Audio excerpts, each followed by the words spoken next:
नमस्कार मित्रों, मैं राजीव रंजन प्रसाद। आजादी के परवानों ने भारत माता को दास्तां की बेड़ियों से छुड़ाने के लिए क्या कुछ न किया। क्या हम नेताजी सुभाष चंद्र बोस और उनके द्वारा गठित आजाद हिंद फौज के संघर्षों और बलिदानों को कभी भुला सकते हैं? कैसे हम 21 अक्टूबर 1943 का वह दिन भूल सकते हैं जब सिंगापुर में नेताजी ने आजाद हिंद फौज के सर्वोच्च कमांडर के तौर पर कमान संभालते हुए आजाद हिंद सरकार की स्थापना की थी। इस सरकार में नेताजी सुभाष अध्यक्ष, प्रधानमंत्री, युद्ध मंत्री और आजाद हिंद फौज के प्रधान सेनापति थे। डॉक्टर लक्ष्मी स्वामीनाथन महिला विभाग की प्रधान थी। श्री S.A. अय्यर प्रकाशन तथा प्रचार विभाग के प्रमुख। Lieutenant colonel S.C. चटर्जी अर्थ विभाग देख रहे थे।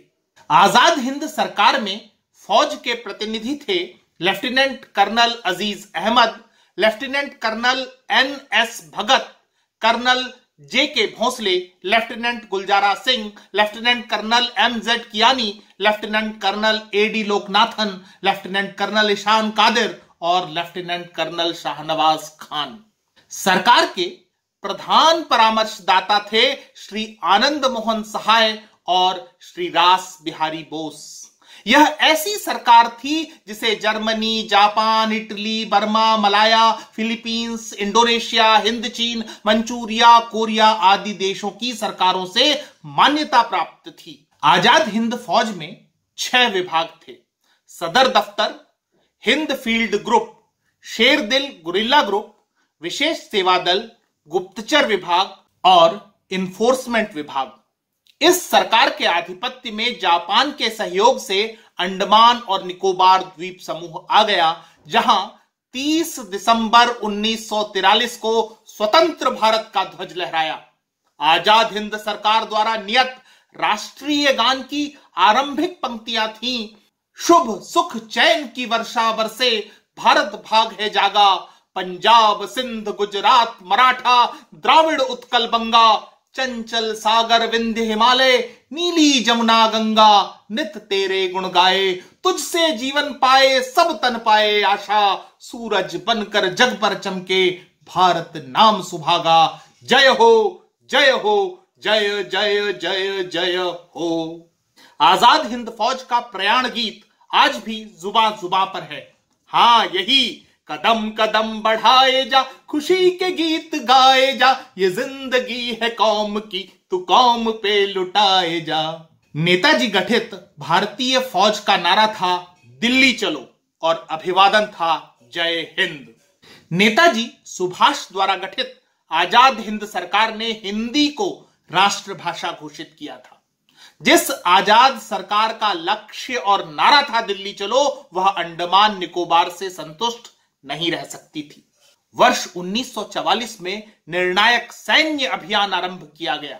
जनवरी 1944 में फौज की सुभाष ब्रिगेड रंगून पहुंची। मई 1944 तक बर्मा और आसपास अंग्रेजों के आधिपत्य से अनेक स्थान छीन लिए गए। 4 फरवरी 1944 को असम पर धावा बोल दिया गया। 18 मार्च 1944 तक आजाद हिंद फौज इम्फाल पहुंच गई थी। सेना की विजय यात्रा में जहां जहां तिरंगा लहराया, वह क्षेत्र थे अराकान, कलादान, टिड्डीम, पलेस, कोहिमा, हाका आदि। जापानी सेना द्वितीय विश्व युद्ध के निर्णायक दौर में घिरने लगी। आजाद हिंद फौज को अब सहयोग प्रदान करने की उनकी इच्छा और क्षमता दोनों ही सीमित हो गई थी। जर्मनी भी हार की कगार पर था। ऐसी वैश्विक परिस्थितियों में मूसलाधार बारिश तथा संसाधनों के अभाव में भारी मन से आजाद हिंद फौज को पीछे हटने का निर्णय लेना पड़ा, जिससे कि नई शक्ति, धन तथा सहयोग हासिल कर नवीन ऊर्जा से फिर आगे बढ़ने का प्रयास किया जा सके। आजादी के परवाने अगली रणनीति पर कार्य कर पाते। इस बीच 18 अगस्त 1945 का वह दुर्भाग्यपूर्ण दिन आया जब एक विमान दुर्घटना में नेताजी के दिवंगत होने के समाचार ने राष्ट्र को स्तब्ध कर दिया। इस मध्य पूर्वी एशिया पर ब्रिटिश सेना का अधिकार पुनः स्थापित हो गया। मेजर जनरल कियानी और मेजर जनरल भोंसले के अधीन आजाद हिंद फौज को समर्पण के लिए बाध्य होना पड़ा।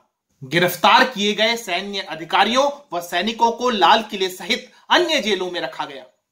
ब्रिटिश सरकार आजाद हिंद फौज के अधिकारियों पर मुकदमा चलाकर अपनी श्रेष्ठता, सर्वोच्चता सिद्ध करना चाहती थी, परंतु उनका यही दांव पलट गया। देश भर से अपने वीर सैनिकों के समर्थन में आवाजें उठने लगी। मुख्य मुकदमा 5 नवंबर 1945 को आरंभ हुआ, जिसके लिए कैप्टन शहनवाज, कैप्टन प्रेम कृष्ण सहगल और लेफ्टिनेंट गुरबख्श सिंह को सैनिक अदालत के समक्ष उपस्थित किया गया। तीनों पर भारतीय दंड विधान की धारा 121 के अंतर्गत सम्राट के विरुद्ध युद्ध का अभियोग लगाया गया। कार्रवाई में फौजी अदालत के अध्यक्ष थे मेजर जनरल AB ब्लैक्सलैंड, जज एडवोकेट थे कर्नल FCA कैरन, सबूत के वकील थे advocate general of India sir Nausherwa P engineer, military prosecutor थे लेफ्टिनेंट कर्नल P बख्श, और सबसे महत्वपूर्ण यह कि सफाई के वकीलों में थे श्री भूलाभाई देसाई, पंडित जवाहरलाल नेहरू, सर तेज बहादुर सप्रू, डॉक्टर कैलाश नाथ काटजू, राय बहादुर श्री बद्री दास, आसिफ अली, कुंवर सर दिलीप सिंह, बख्शी सर टेकचंद तथा doctor PK Sen. Captain Shahnawaz Khan ने अपने बयान में कहा कि जब भी अंग्रेज सैनिक पकड़ा जाता, हमने उनके साथ अच्छा व्यवहार किया। हम भी सद्व्यवहार की अपेक्षा करते हैं। कोई भी किराए की या पिट्ठू सेना उन कठिनाइयों को सहन नहीं कर सकती जो भारत की आजादी के लिए आजाद हिंद फौज ने सहा है। मैंने स्वतंत्र भारत की अस्थायी सरकार की सेना के सदस्य के रूप में युद्ध में भाग लिया, जो युद्ध नियमों के अनुरूप देश की स्वतंत्रता प्राप्ति के लिए लड़ रही थी। कैप्टन प्रेम कृष्ण सहगल ने गर्व के साथ कहा कि यह ठीक है, आजाद हिंद सेना अपने प्रधान उद्देश्य में सफल नहीं हो सकी, परंतु हमें संतोष है कि हमने मलाया, बर्मा तथा पूर्वी एशिया के अन्य भागों में आतताइयों को शिकस्त दी है। कैप्टन गुरबख्श सिंह ढिल्लो ने कहा कि हमें प्रतीत हुआ भारत यदि स्वतंत्र होता तो ऐसी सेना और जज्बे को देखकर कोई आतताई हम पर आक्रमण का साहस नहीं कर सकता था।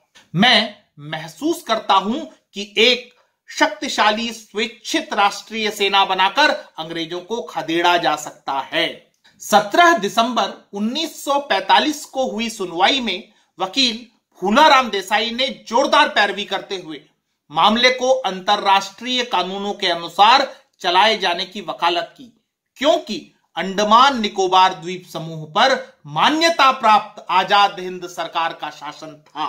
सभी सैन्य अधिकारी इस सरकार के अंतर्गत कार्य कर रहे थे और अंतरराष्ट्रीय कानूनों के तहत ही उन्होंने युद्ध में सकारण भाग लिया था। 4 जनवरी 1946 को अदालती कार्रवाई पर निर्णय आया, जिसके तहत आजाद हिंद फौज के तीनों वीर सेना नायकों को दोष मुक्त कर आजाद कर दिया गया। ब्रिटिश सैन्य अदालत का यह निर्णय उनकी ही करारी हार थी और भारतीय स्वतंत्रता की ओर बढ़ा निर्णायक कदम। ऐसा इसलिए क्योंकि प्रथमतः इस अदालती कार्रवाई से ब्रिटिश सेना के लिए काम कर रहे भारतीय सैनिकों में असंतोष पनप रहा था, जो कि विद्रोह बन सकता था। इसके अतिरिक्त देश की जनता आजाद हिंद फौज के सेनानियों की रिहाई के लिए आंदोलनरत हो गई थी। तीसरा, अंतरराष्ट्रीय कानूनों के तहत अंग्रेजों के हाथ बंध जाते थे। कारण जो भी हो, भारत की आजादी का यह न भुलाए जाने वाला प्रकरण हमारा गर्व है। मित्रों, आज इतना ही। फिर मिलता हूं ऐसी ही किसी कहानी के साथ। अगर आपको मेरा ये चैनल पसंद आ रहा है तो कृपया इसे सब्सक्राइब करें। आप इस कहानी को लाइक या शेयर भी कर सकते हैं। नमस्कार।